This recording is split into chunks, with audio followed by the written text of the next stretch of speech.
त्यांना आपल्या यूट्यूब फॅमिलीला कसं आहे तुम्ही बरं आहेत ना.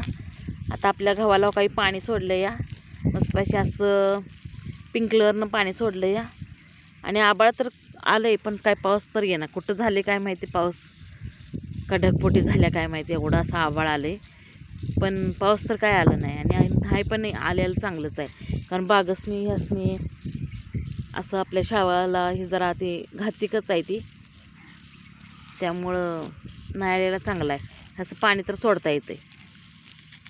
कसा दिसतोय आपला गहू किती मस्त आलाय बघा. आता लागलाय म्हणजे उडी टाकायला लागले मस्त असं आलंय.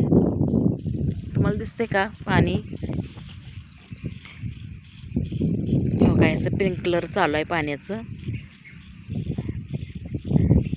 मस्त असा गहू पण छान असा काळा भोर छान आलाय असा.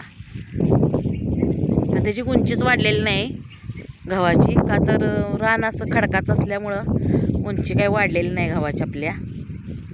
पण आता कोडी तर टाकायला लागले. आता कसा येतोय काय माहिती. लोंबी कशी पडते काय माहिती. आता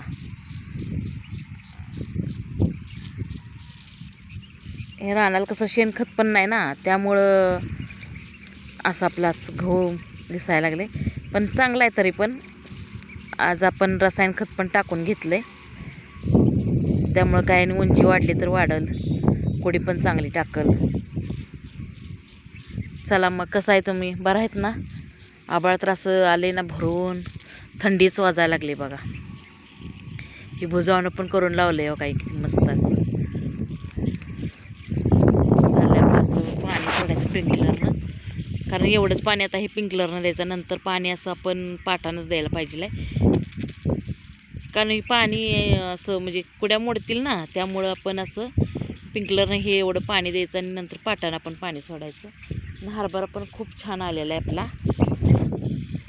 हे हरभरा आपला किती मस्त असा आला आहे हरभरा. ही देशी हरभरा असल्यामुळे ह्याची पण उंची वाढलेली नाही. फुलं तर लागायला आलेत हो काही. मला दिसतात का फुलं तर लागायला आले त्यांनी. मस्त असं हरभरा आहे. असा पलीकडे शाळू आहे. शाळू बघा किती मस्त आला आहे आपला. दिसतोय का शाळू तुम्हाला. मस्त असं शाळू आहे. इकडे असा हा आपला हरभरा आहे.